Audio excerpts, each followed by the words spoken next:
And the Monroe Doctrine is a big deal, but we've superseded it by a lot, by a real lot. They now call it the Monroe Document. I don't know. Ever since the U.S. military attack on Venezuela and seizure of President Nicolas Maduro, we've been hearing a lot about the Monroe Doctrine. It's a centuries-old ideology that has shaped both U.S. foreign policy and its dominance in the Western Hemisphere. And it provides the foundation for elements of the Trump administration's national security strategy. Under our new national security strategy, American dominance in the Western Hemisphere will never be questioned again. This national security strategy was released back in December, and it tells us a lot about why the United States did what it did in Venezuela. So today, we're going to get into the fine print of the strategy, what it tells us about what Trump might do next, and whether Canada should be concerned. Vincent Rigby is our guest. He's a professor at McGill's Max Bell School of Public Policy and a former national security advisor to Prime Minister Justin Trudeau. I'm Cheryl Sutherland, and this is the Decibel from the Globe and Mail. Hi, Vincent. Welcome to the show. Thanks so much for coming on. Thanks so much. Glad to be here. So before we get into how the national security strategy factors into the attack on Venezuela, can you just give us a sense of what the national security strategy actually is? Well, these are strategies that are put up by the U.S. president on, it's supposed to be an annual basis, but more recently they've been periodic, I'd say at best. They date back about 75, 80 years. You saw them occasionally pop up during the 50s, 60s, 70s, and 80s. Sometimes they were public, sometimes they were classified. But what happened in the late 1980s is that they were enshrined in legislation. So basically, Congress mandated the president to produce a national security strategy every year, make it public, bring it to Congress, and that way Americans could know what U.S. national security interests were, what was the roadmap for U.S. foreign policy in terms of protecting national interests, protecting values, et cetera. So they have not been produced annually over the last 30 years or so, but the most recent one has obviously garnered a lot of attention. It's called a national security strategy, but it's a foreign policy document at the end of the day. And it's really, how is the U.S. going to manage itself on the world stage? How is the U.S. going to protect its national security interests? How is it going to protect its values on the world stage?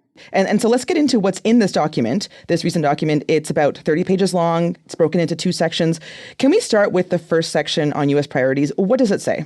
I think first and foremost, what it says is that their national security strategy, their foreign policy is going to be about American first. So it's an extension of the America First strategy. You know, commentators will say, well, that's always been the case with U.S. foreign policy. They put America first. They do without a doubt. But I think what's different with Trump is that it's in the storefront window. It's bold. It's got lights around it. We, the U.S., are no longer the world's cop. We are not going to intervene left, right, and center. We are about putting America first. We are about our national interest, in particular, our economic interests. We're about creating jobs at home. We're about prosperity. So there's less, I think, in terms of traditional American values about promoting democracy, about promoting the rules-based international order in this document. If there's talk about values, it's not the kind of values that you normally associate with the United States. And it's about what they call flexible realism. So this is a term that gets bandied about in the document that's been used since publicly by some administration officials. And what this effectively means, again, going back to values versus interests, there are going to be countries out there that we don't necessarily share values with. Communist China, Russia, et cetera, some countries in the Middle East, Gulf states. We may not share those values. We may not agree with their form of government, but we're going to find a way to get along with them. And so in previous national security strategies, that's not really been the case. And so you've had Russia identified as an adversary. You've had China identified as an adversary, as a hostile state. You don't have that this time. You talk about economic competition with China, but also trying to manage that economic relationship with China. They talk about strategic stability with Russia. They don't talk about competition or confrontation with Russia. So it's very much in that context that they define flexible realism. And then that, I think, leads into the notion of spheres of influence. So the term spheres of influence is not explicitly stated in the document. At least I couldn't find it, but it's implicit throughout. Like China, you're going to have to do what you have to do in your region. Just if it affects our national interest, you'll hear from us. Same with Russia, same in any other country in another region. But when it comes to the Western Hemisphere, and this is where we get into the meat of the document in terms of the regional approaches, the Western Hemisphere is ours. Get your noses out of this region. Okay, so let's talk about those regional approaches. What does the national security strategy say about how the U.S. plans to deal with different regions? Well, it identifies, I think it's 5 regions altogether. And this, again, is very traditional for national security strategies. And what this administration actually says in this strategy is that previous strategies have been all over the map when it comes to these regional priorities, and there have not been any priorities. Trump states very clearly that we're going to have priorities this time, and we're going to focus on certain regions and less so on other regions. So very quickly, there's 2 paragraphs on Africa at the end. And I think if you had to summarize it in a nutshell, it's Africa not as a development partner, but Africa as a place to be exploited for resources as much as anything else. I'm being a little bit over the top in my language, but that's effectively what it says. We see a lot of natural resources there. We see oil, we see critical minerals. We'd like to get in there. The Middle East, it's almost like they're ticking the box with respect to the Middle East. Traditionally in national security strategies, the Middle East is front and center, and so much going on there, so much at stake. And now, I mean, the document as a whole is quite bombastic in tone, very triumphant with respect to what Trump has done. And so when it comes to the Middle East, it's like the president solved it. It's no longer the unstable region that it was. We have a peace deal, however tentative, between Hamas and Israel. We can move on now. And so we'll deal with the region still. Yes, Iran, we got to watch them, and we'll bomb them back to the Stone Age if we have to. But at the end of the day, for the Middle East, it's about promoting our prosperity there, dealing with Gulf states on economic cooperation. We're less concerned about the Middle East as a cauldron of instability. Europe, I think, surprised a lot of people in terms of the language that they use. It didn't really surprise me that much because, of course, Vice President Vance had given a speech at the Munich Security Conference last year in which he said a lot of the things about Europe that are more or less repeated in the national security strategy. And it's really a call out to the Europeans saying, listen, you guys better wake up, because you are facing what they refer to in the document as civilizational erasure. And it's bordering on outright racism, but what they're saying is your immigration policies, your suppression of democracy, freedom of speech, et cetera. And this is mostly, in their view, how some of the parties to the right of the political spectrum are treated in Europe, AfD in Germany, for example. You guys are going to hell in a handbasket if you don't wake up, and you don't wake up soon. And you will not be the power that we need you to be at the end of the day. So it's very stark. I talked before about how this is not a document about traditional U.S. values. This is where it really, really stands out.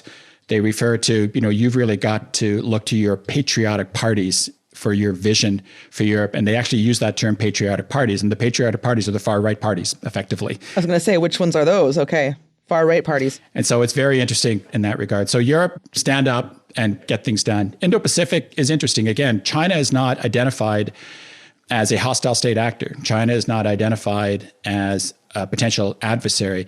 This is a section that's really focused on economic preeminence for the United States, about how there's been this strategic shift to the Indo-Pacific region. The U.S. has to be a player there. It has to pursue its economic interests with great determination. It has to work with allies to confront China in terms of some of their economic policies. This is the one and only place where Canada is mentioned in the entire national security strategy.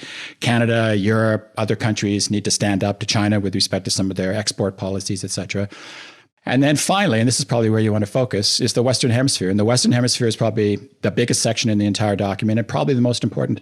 And so this is where you see this term, the Trump corollary to the Monroe Doctrine. And going back to that question of previous national security strategies, according to the Trump administration, had no priorities. We're going to have a priority, and our priority is going to be the Western Hemisphere. And so I think there are 2 messages for the Western Hemisphere and for the world. First, as per the Monroe Doctrine, way back in the 1820s, foreign states stay out of the region, whether it's economically, militarily. We're going to be watching you and watching you carefully. And this is a message particularly to China, Russia, but others as well. But it's also a message, I think, to the states of the Western Hemisphere. And it's a message which is effectively toe the line. And we want you to work with us. But if you don't work with us, we're going to have a little bit of an issue. And so there were two terms they say about their approach in the Western Hemisphere: enlist, and I think it's expand or enlarge. We're going to enlist those countries that are our traditional allies and partners and continue to work with them in supporting us in our national interests. But we're also going to expand or enlarge that list to reach out to those countries who perhaps haven't been so friendly in the past, but it's time for them to be a little bit more friendly. And so that, I think, segues very nicely into Venezuela. But, fundamentally, it's about toe the line in the sense of we don't want irregular migration. We don't want drugs coming into our country. We want strategic assets like oil, like critical minerals, and we want control over strategic locations. And again, nothing is mentioned explicitly, but read the Arctic, Greenland, read Panama Canal. We'll be right back.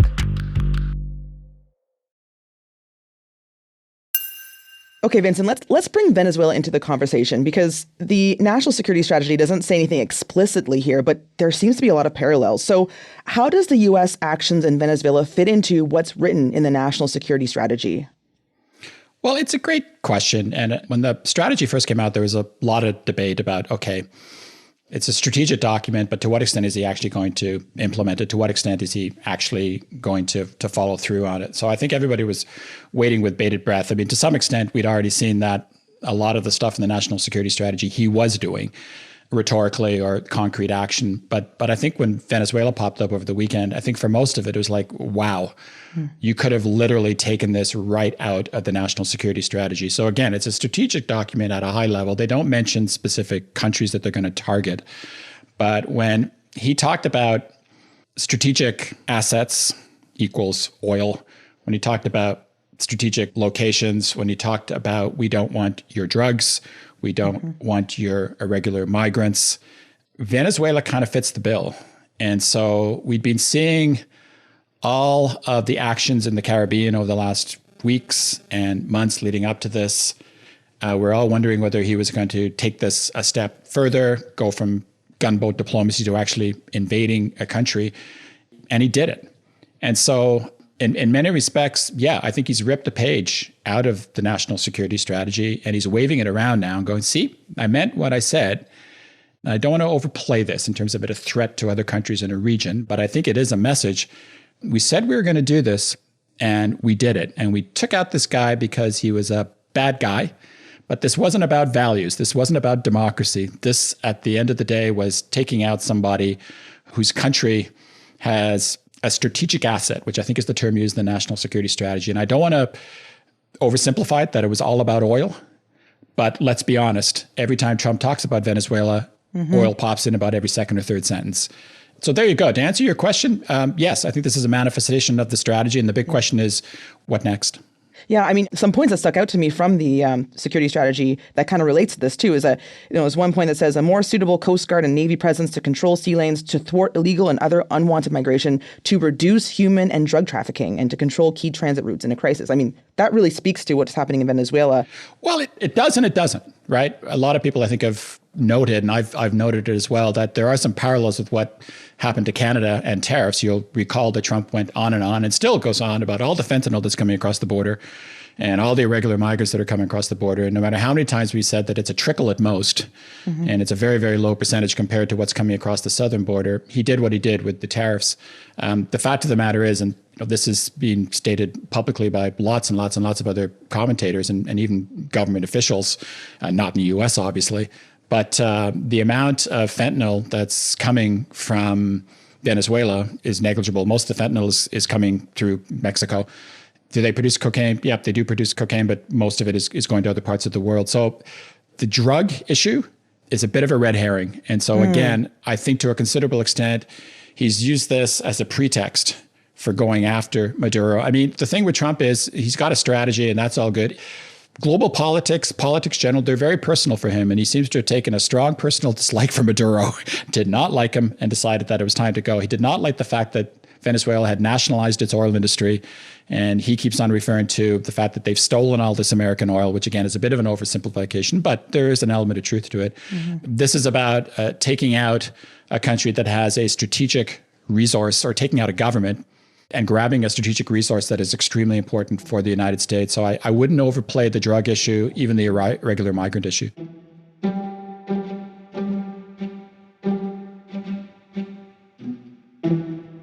Vincent, something we've been hearing a lot about is this centuries-old policy called the Monroe Doctrine, which really hasn't been talked about much for quite a while, but it is referenced in Trump's national security strategy. Tell me what the Monroe Doctrine is all about and why it's become such a point of discussion today. So this has actually been a point of discussion throughout American foreign policy. So a lot of people have been saying this is quite new and Trump is adopting this as something as a radical departure for U.S. foreign policy. I'm not sure it is completely. He's certainly put an exclamation mark on it, and he's certainly accentuating it, and he's put his typical Trump spin on it. But it's been there for a while. It dates back, as you say, a couple of centuries. 1823, James Monroe, who's the American president, in his State of the Union address, sent out a little bit of a message to European powers that, listen, we'd like you to basically keep your hands off with respect to the Western Hemisphere. So this was just as a lot of Latin American states were gaining independence from Spain and Portugal. And so the U.S. was saying to Spain, Portugal, other European powers, including England, France, this is our region. We do not want you in our neighborhood. We're not going to go into your neighborhood, so don't you come into ours. And if you do, we are going to interpret that as a hostile act, and we are going to interpret that as a direct menace or threat to our national interests. It didn't start getting called the Monroe Doctrine until the 1850s, but then it became something that U.S. presidents would occasionally reference over the next 150 years or so. And so again, Trump's not the first to invoke it. Other presidents have. Kennedy did, Reagan did. And I don't think that any president would ever have said that they don't have a special interest in the Western Hemisphere. So there's always been a certain theme there in terms of whether we mention it explicitly or not. We are the top dog in the region. And certainly, when we talk about Venezuela and what Trump has just done there are lots of other examples of the U.S. using very, very hard-edged policies in countries like Cuba, Panama, Guatemala, Grenada, in the latter half of the 20th century. So that's the doctrine. There have been other corollaries by other presidents, but Trump, Don Rowe, and this notion now that he's putting a particular spin on it. And I think he is, because it's what he's basically saying is that not only do we not want other countries in the region, but we are going to do what we want at the end of the day. And I think there's a harder edge. I mean, again, the U.S. is not going to use language like a vassal state, but that pops up to me again and again. I've talked to some of my colleagues about this. It's almost like certain countries in the Western Hemisphere are going to be treated as vassal states now. And they're there to promote and support the U.S. national interest. They're to provide, again, going back to the strategy itself, the strategic locations, the strategic assets that the U.S. needs in its America First strategy. So I'd say the Trump corollary is a harder edge. It's more assertive. And it's in the storefront window, as I said before, as opposed to the past where I think it was a little bit more, yes, there's this Monroe Doctrine thing and we're going to invoke it. It's now, no, the Trump corollary. It's big, it's front of mind. And again, in the strategy, the Western Hemisphere is the first geographical priority. So what does this all mean for Canada, right? We've been talking about Canada's sovereignty for a while now, and now that this thing happened in Venezuela, should Canada be worried? I don't think this fundamentally changes the context. It puts an exclamation mark on what we already knew. We had the national security strategy a couple of weeks ago, and everybody read it and went, whoa, boy, this is not good. This is not good. There are some not so hidden messages there potentially about Canada. And so now he's gone and done something with respect to Venezuela. And I think that we should be looking at this and going, okay, this is serious stuff. And so should we be paying attention? Should we be concerned? Absolutely, of course. We've been hearing all this rhetoric. We've been seeing some of the actions with respect to tariffs and other things over the last year. And now we're seeing him go in and actually decapitate a government in Venezuela. But I think it's also extremely important that we put it in context. Canada is not Venezuela, but we do need to be concerned. And I think that they are, notwithstanding the military action over the weekend, they are pursuing a form of economic imperialism in the Western Hemisphere and globally to a certain extent, but in particular in the Western Hemisphere. And they are looking at quasi-vassal states and potentially including Canada. So yeah, we do have to be very, very careful, and we have to be preparing for what comes next. But I'm always wary of people who go out there and say, well, we're next on the hit list. And this is a warning to Canada. But I think we have to prepare for all kinds of different scenarios in the coming weeks, months, and years with respect to Trump, and we'll see where it goes. I think it's important for Canada right now to continue to pursue. I think they're pursuing a two-track strategy, which is the diversification of our economic interests and our security interests globally, and trying to build up our own domestic capabilities and really try and achieve some degree of strategic autonomy. But we're still going to have to work with the U.S. And so as much as they are a threat, and I've stated publicly that they do act like a hostile state actor with respect to Canada, and they are a threat, there's no doubt about it, but we're still going to have to find ways to work with them. So the one area I am concerned about in the context of Venezuela and territory and things like that is the Arctic. So we can do two things here, and they can converge. We can do what we have to do on our own to protect the Arctic and increase our military presence up there, or we can work with the U.S. together, and we can do both. Can you just briefly explain to me why the Arctic, why you think that the focus for Canada should be there? I think that just the rhetoric over Greenland is so telling. And it's, literally a day within Maduro being seized, you had Stephen Miller's wife putting on X the map of Greenland with the U.S. flag superimposed on it and saying soon. And then I think she posted something else the next day that we've now got Venezuelan oil. So we don't need Canadian oil anymore. So you just lost one of your leverage points. So I think that the Arctic, Miller talked about it, Miller's wife, but Trump doubled down, and he's doubled down over the last couple of days. We want Greenland, and China's a threat, Russia's a threat up there. So we're gonna take it if we have to. And again, it's a completely and utterly different kettle of fish from Venezuela. Greenland is a territory of Denmark. Denmark is a NATO member. If he takes Greenland, he is basically going to invoke Article 5 of the NATO Charter, and countries are going to be obligated basically to defend Greenland. So it's the scenario is just wild, and it's crazy. But putting aside that, whether he's going to pursue Greenland or not, I think he's made it perfectly clear that he wants a greater U.S. presence in the Arctic. He sees that as a strategic theater of great importance. So we need to protect it on our own, in our own national interest, but I still think there are ways that we can work with the U.S. in the Arctic in terms of the military, in terms of critical minerals, in terms of potential participation in a ballistic missile defense program, Golden Dome, et cetera, et cetera. So there's lots of opportunities there. So again, Prime Minister Carney was getting a lot of criticism on Saturday night for the press statement that he put out, that it was mealy-mouthed and that it was gibberish and this and that. He's walking a tightrope, and we're going to have to continue to walk that tightrope. Between telling the U.S. has got to respect international law, while at the same time, whether we like it or not, geography is going to rule. We are going to have to find ways to work with them. So I don't think, in my view, that's fundamentally changed. Vincent, thank you so much for coming on the show. This has been really interesting. Absolutely, my pleasure. Thank you. That was Vincent Rigby, professor at McGill's Max Bell School of Public Policy and former National Security Advisor to Prime Minister Justin Trudeau. That's it for today. I'm Cheryl Sutherland. Our producers are Madeline White, Michal Stein, and Ali Graham. Our editor is David Crosby. Adrian Chung is our senior producer, and Angela Pacenza is our executive editor. Thanks so much for listening.